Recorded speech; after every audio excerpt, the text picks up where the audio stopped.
अस्सलाम वालेकुम, it's here doctor Awais Ahmad. आज की वीडियो में मैं आप लोगों के साथ टू मेन पॉइंट्स पे बात करने वाला हूँ। पॉइंट नंबर फर्स्ट, केमी के लिए आप लोगों ने डिफरेंट कैटेगरीज में कैसे अप्लाई करनी है। पॉइंट नंबर टू, जो कि बहुत ज़्यादा इंपॉर्टेंट है, कि केएमयू का इस साल कट ऑफ मेरिट लिस्ट कितना होगा, कितने रेंज में मैं सेप हूँ। तो ये मैं आप लोगों के साथ शेयर करता हूँ। वीडियो को आखिर तक देखें और चैनल को लाजमी सब्सक्राइब करें, और दूसरे चैनल पे जो मेन चैनल पे वहाँ पे मुझे लाजमी सपोर्ट करें। पहली बात करते हैं कि केएमयू इससे पहले जो आप एडमिशन करते थे डिफरेंट फील्ड्स के लिए, तो 3 कैटेगरीज नहीं थे। 1 कैटेगरी थी, आप अप्लाई करते सब के लिए सिर्फ और सिर्फ 3,000 रुपये।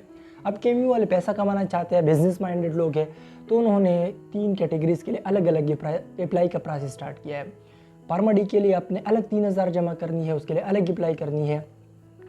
बीएसएन के लिए अलग अप्लाई करनी है, उसके लिए अलग 3,000 जमा करनी है। और 20 एलाइड हेल्थ साइंसेज मतलब एमएलटी, एनेस्थीसिया, ये चीज़ें, रेडियोलॉजी, कार्डियोलॉजी, इनके लिए अगर आपने अप्लाई करनी है तो कलेक्टिवली इनके लिए 3,000 अलग जमा करने हैं। यानी अगर सारे फील्ड्स में आप करना चाहते हैं तो 9,000 आते हैं। अगर सिर्फ और सिर्फ बीएसएन और उसमें करना चाहते हैं एलाइड हेल्थ साइंसेज में, फार्मा में करना नहीं चाहते हैं, तो फिर 6,000 आपके आते हैं। या सिर्फ एलाइड हेल्थ साइंसेज में फिर आपके 3,000 आते हैं। तो बीएसएन के लिए आप लोगों ने अलग अप्लाई करनी है, जो दूसरी कैटेगरी है फार्मा डी उसके लिए अलग अप्लाई करनी है, और तीसरी category BS allied health sciences उसके लिए अलग कैटेगरी, और फी भी सबके लिए अलग अलग ही जमा करना है। जो दूसरा पॉइंट है वो ये है कि इस साल केएमयू कैट का कट ऑफ मेरिट लिस्ट कितना होगा। पहले शेयर करते हैं आप लोगों के साथ मेल हजरात की, और वो भी शेयर करते हैं बीएस नर्सिंग की। बीएस नर्सिंग का मेरिट लिस्ट मेल के लिए केएमयू में 83 से लेकर 85 तक होगा। इस रेंज में कट ऑफ मेरिट लिस्ट इस साल होगा। फीमेल के लिए होगा 78 टू 82, फीमेल के लिए 78 टू 82। फीमेल के लिए कुछ कोटा होता है इसी वजह से। मेल के लिए फार्मा डी का मेरिट लिस्ट होगा 72 टू 82, और फीमेल के लिए फार्मा डी का मेरिट लिस्ट होगा 75 से लेकर 78 तक।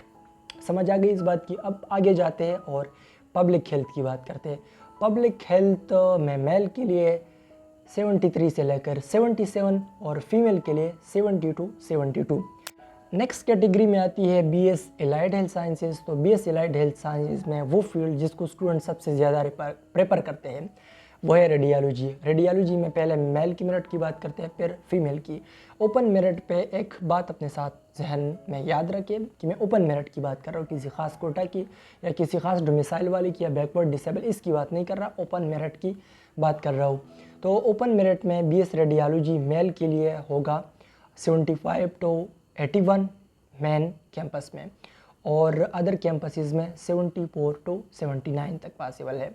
मेन कैंपस में 75 टू 81, अदर कैंपसेस में 74 टू 79।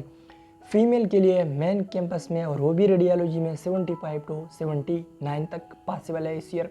अदर कैंपसेस में 72 टू 77 पॉसिबल है। एक कैंपस का मैंने ये पिछले साल शेयर किया था, अब शेयर नहीं कर सकता, उससे आप लोग अंदाज़ा लगा सकते हैं। बीएस डेंटल मेल के लिए 74 टू 79 होगा, और फीमेल के लिए 72 टू 77 होगा। नेक्स्ट आते हैं कार्डियोलॉजी की तरफ। तो कार्डियोलॉजी मेल के लिए होगा 73 से लेकर 80 तक, और फीमेल के लिए होगा 70 टू 76। कार्डियोलॉजी में 2 होते हैं, वो मैंने आप लोगों के साथ इससे पहले वाली वीडियो में शेयर किया। डॉक्टर ऑफ ऑप्टोमेट्री यानी बीएस विजन साइंसेस, वो है मेल के लिए 74 टू 76, और फीमेल के लिए 72 टू 75। अदर डिपार्टमेंट की तरफ आते हैं, लाइक बीएस एनेस्थीसिया हो गया, बीएस सर्जिकल हो गया, एमएलटी। बीएस एनेस्थीसिया का मतलब जो सर्जिकल रूम में काम करते हैं मरीज़ को नशा देने के लिए। बीएस सर्जिकल का मतलब जो सर्जन को असिस्ट करते हैं एक सर्जिकल रूम में।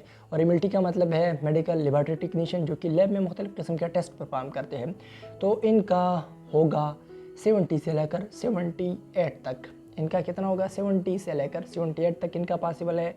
DPT doctor of physiotherapy main campus में पॉसिबल है 75 टू 78, और फीमेल के लिए पॉसिबल है, ये मैंने मेल के लिए बताया इससे पहले, फीमेल के लिए पॉसिबल है 74 टू 76। अदर कैंपसेस में पॉसिबल है 66 से लेकर 72 तक। और पीएचसी का मेरिट लिस्ट मेल के लिए पॉसिबल है 83 टू 84, या इससे ज़्यादा भी हो सकता है। और फीमेल के लिए ऑलमोस्ट 60 प्लस होगा, 60 तक फीमेल के लिए ऐसा ला सकता है। माइनॉरिटीज़ के लिए इससे भी कम होता है। पीएचईसी का फ़ी कम होता है, उसमें सिर्फ और सिर्फ मतलब फीमेल के लिए ज़्यादा होते हैं, मेल कम होते हैं, उसमें ऑलमोस्ट नील के बराबर होते हैं, आटे में नमक के बराबर। तो पीएचईसी फीमेल के लिए वो फीमेल जो कहते हैं कि हम मेल के साथ सिक्योर नहीं है, कोई एजुकेशन की तरफ नहीं जाते, तो उनको चाहिए कि पीएचईसी की तरफ जाए, उनका फ़ी भी कम है। बाकी नर्सिंग का फ़ी ज़्यादा होता है, 99 मतलब 1 लाख प्लस होता है पहले सेमेस्टर में, फिर उसके बाद कम होता है। पहले सेमेस्टर में अब ज़्यादा होता है फ़ी, फिर उसके बाद कम होता है। इसी तरह जो अदर फील्ड्स है तो उनका 70 या 60 क्या होगा, बीएसएन का ज़्यादा होता है फ़ी, बाकी का कम होता है। पीएचईसी का सबसे लोएस्ट है, 32,000 फ़ी है। बाकी बादशाह खान एमटीआई में भी एडमिशन स्टार्ट थे, उसके लिए भी अप्लाई करें। आरएमआई का डेडलाइन भी ऑलमोस्ट ख़त्म होने वाला है, उसके लिए भी अप्लाई करें। रुपैदा के लिए भी अप्लाई करें और अदर जो इंस्टीट्यूट है। अगर इन सब में आपको नहीं मिल रहा तो आपको चाहिए ये एक प्राइवेट यूनिवर्सिटी में एडमिशन करें। प्राइवेट यूनिवर्सिटी में भी ये फील्ड होते हैं। गोमल यूनिवर्सिटी में गवर्नमेंट यूनिवर्सिटी है, वहाँ पे भी आप कर सकते हैं। अगर पेशावर की एडमिशन प्रोसेस क्लोज हो गई है तो आप प्राइवेट में कर सकते हैं, इकरा में कर सकते हैं, सिकास में, सरहद में, सिटी यूनिवर्सिटीज़ में भी ये फील्ड अपर करते हैं, रेडियोलॉजी, नर्सिंग, ये चीज़ें। तो आप लोगों ने वहाँ पे भी एडमिशन करना है। गजाली की इंस्टीट्यूट है अरबाब रोड पे, वहाँ पे भी आप लोग कर सकते हैं। बाकी सवात में भी कई इंस्टीट्यूट है। अब मुझसे एग्जैक्टली इंस्टीट्यूट के बारे में ना बताएं, एक तो ये एडवर्टाइजमेंट में आता है, क्योंकि मैं आप लोगों को सिर्फ वो सजेस्ट करता हूँ जो कि ज़्यादा फेमस है और जो अच्छे हैं। बाकी जो इंटर्नशिप की बात है, इंटर्नशिप पीएचईसी में उन्होंने स्ट्राइक की थी स्टूडेंट ने, तो पीएचईसी की इंटर्नशिप की अप्रूवल दी गई है, वो भी स्टार्ट हो जाएगा। आप लोगों ने अब ऐसा नहीं करना है कि मुझे कहोगे कि सवात में एक इंस्टीट्यूट है, उसका ये नाम है, अब हमें देख लो कि ये पीएमडीसी के साथ एफिलिएटेड है, नहीं है, इसका फ़ी कितना है, इतना डिटेल मुझे याद नहीं होता। पाकिस्तान में तो हज़ारों यूनिवर्सिटी है, ये तो कॉमन सेंस की बात है ना। स्टूडेंट फिर भी पूछते हैं, फिर भी मैसेजेस करते हैं, उसके लिए बार बार कहते हैं कि ये इंस्टीट्यूट कैसा है, केएमयू के साथ तो एफिलिएटेड है, इसका टेस्ट कैसा होगा, पैटर्न कैसा होगा, कितने पैसे हमसे लेंगे, अच्छा है या नहीं है, इंटर्नशिप देगा या नहीं। तो इस तरह तो हज़ारों इंस्टीट्यूट है। जो मैंने बताया आप लोगों को सिर्फ वही फॉलो करें। बाकी इंटरनेट पे सारी चीज़ें अवेलेबल है। आप उसी कॉलेज के या उसी यूनिवर्सिटी के जहाँ पे आप एडमिशन लेना चाहते हैं उसके एक स्टूडेंट से कंफर्म कर ले कि ये कॉलेज कैसा है। चंद बातों का ख्याल रखें एडमिशन के टाइम पे। पहली बात, केएमयू के साथ एफिलिएटेड है या नहीं। दूसरी बात, अगर कोई कॉलेज है, नर्सिंग कॉलेज या अदर चीज़ है, रेडियोलॉजी या आप मेडिकल करना चाहते हैं उस कॉलेज से, तो पहले केएमयू के साथ एफिलिएटेड है या नहीं। दूसरी बात, पेड इंटर्नशिप देता है या नहीं। तीसरी बात, उसके साथ एसोसिएटेड कॉलेज कौन सा है। चौथी बात, फ़ी कितना है, अफोर्ड कर सकते हैं या नहीं। इन चंद बातों का ख्याल रखें। बाकी उनमें एडमिशन ना करें। 50 ऐसे, अब मुझे याद नहीं है वो, जो पीएमसी ने अप्रूव नहीं किए थे, जो पाकिस्तान नर्सिंग कौंसिल और Pakistan medical and dental council ने अप्रूव नहीं किए थे, उनमें अप्लाई नहीं करें। बाकी जो अच्छे इंस्टीट्यूट है तो उनमें अप्लाई करें। Best of luck for your admission, और जो भी क्वेरी हो मेरे साथ शेयर कर सकते हैं। थैंक यू सो मच, जज़ाकल्लाह।